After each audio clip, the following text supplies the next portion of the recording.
justamente para hablar sobre este tema, hoy vamos a conversar con un vocero de nuestra institución. Se trata del abogado Luis Alberto Sánchez. ¿Cómo está, señor Sánchez? Bienvenido. Muy buenos días. Buenos días, Paloma.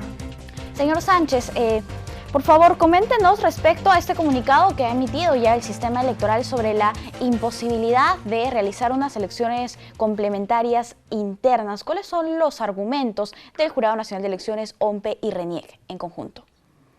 Correcto. Como bien indicas, este comunicado emitido por el sistema electoral obedece a la publicación de la ley 31481, publicada en el peruano el 25 de mayo pasado, es decir, hace apenas 2 días, en la cual el Congreso señala esencialmente dos cosas. Primero, que se amplíe el plazo para el registro de lista de candidatos en el declarar internas. Y en segundo lugar, que se fije una fecha de elecciones complementarias hasta 10 días antes del hito que marca la fecha límite para presentar candidaturas. Es frente a estas dos cuestiones esencialmente que el sistema electoral ha emitido el comunicado, señalando que en principio las fechas para el registro de información en el sistema de declarar internas ya precluyeron, no se puede habilitar un plazo adicional porque recordemos que el 5 de abril ya se emitió otra ley, la 31437, que también disponía en aquel momento se prorrogue esta fecha y efectivamente el Pleno emitió una resolución porque en aquel momento era viable aún incluir en el cronograma de elecciones internas esta modificación con el fin también de fomentar y no perjudicar el derecho de participación política. Recordemos que la fecha límite se movió del 9 de abril al 11 de abril. No obstante, esta última ley emitida en este momento aportase cumplir un hito importante que es la fecha límite para presentar candidaturas ya definidas, es materialmente imposible de cumplir en principio, porque los hitos en el cronograma de elecciones internas son fijados de acuerdo con un conjunto de acciones que prevén los organismos del sistema electoral. Concretamente, en este caso, OMPE, que es a quien compete la organización y ejecución de las elecciones internas, ha previsto plazos que ya estaban fijados y que en este momento volver a definirlos resulta imposible. Además que debemos recordar que tenemos ya reglas fijadas con antelación para este proceso electoral. Entonces, una modificación de última hora no es para nada viable ni saludable en este momento para el normal desarrollo de las elecciones y menos aún para que el sistema democrático quede limpio de irregularidades que después puedan denunciarse. Claro. Y el segundo punto, en relación a las elecciones complementarias, la misma ley señala que estas van a tener lugar si es que las elecciones internas no se llevan a cabo. Hay un presupuesto que la misma ley ha marcado y depende esto último, las elecciones complementarias, de que el primer presupuesto de elecciones internas no se desarrolle, cosa que no ha sucedido, porque debemos recordar que el 15 y 22 de mayo se han llevado a cabo de manera exitosa las elecciones internas. Claro que sí. Ahora, también se menciona una vulneración al derecho de igualdad. ¿A qué se refieren con esto?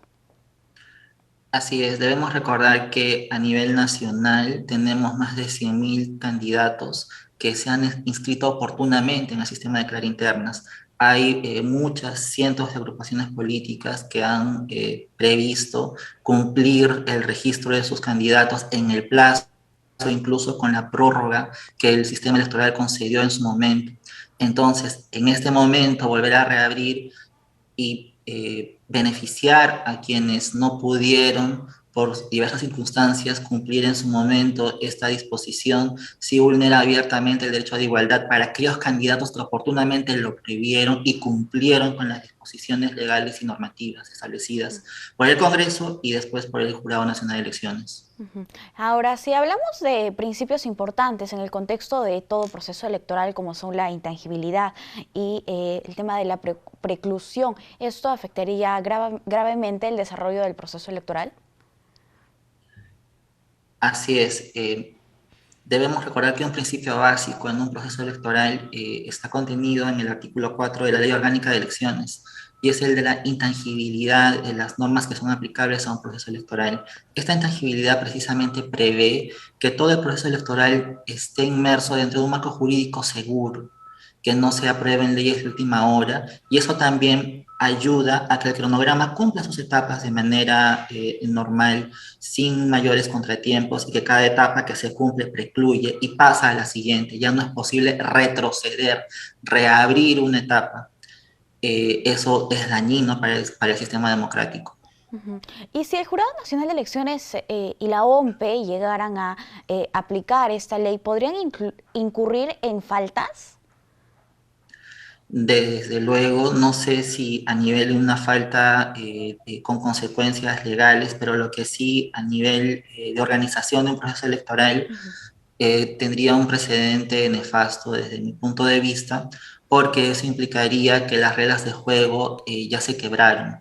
Ya la intangibilidad no tendría el peso de un principio, ya se estaría violando ese principio y probablemente podría tener efectos legales para las instituciones que decidan en este momento aplicarlas. Ujú. Recordemos que el Tribunal Constitucional ha emitido muchas resoluciones, siempre validando las etapas del programa electoral, hablando del principio de preclusividad.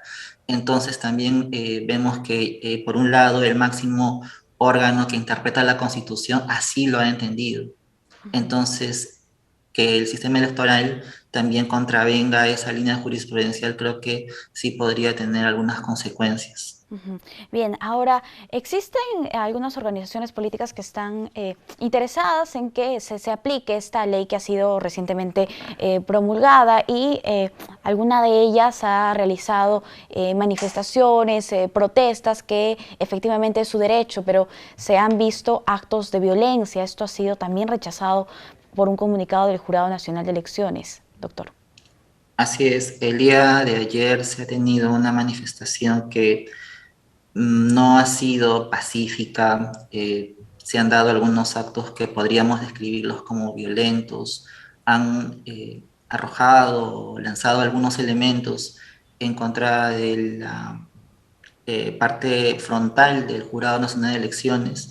Felizmente no hubieron personas que resultaran lastimadas en este momento, pero definitivamente un acto violento puede desencadenar en lamentables consecuencias.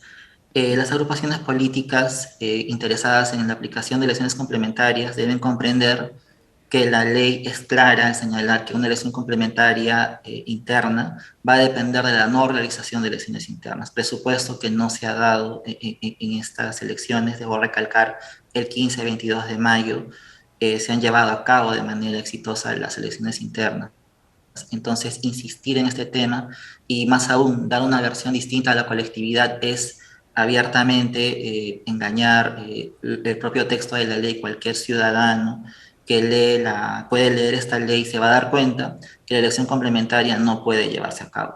Es imposible materialmente y jurídicamente que el sistema electoral decida llevar a cabo la ley complementaria. Va a contravenir contradictoriamente la propia ley promulgada por el Congreso. Ujú. Esa es la contradicción en la que podríamos incurrir en este momento. Ujú. Bien, importante que se mencione. Muchísimas gracias por acompañarnos aquí en JN Noticias, señor Sánchez.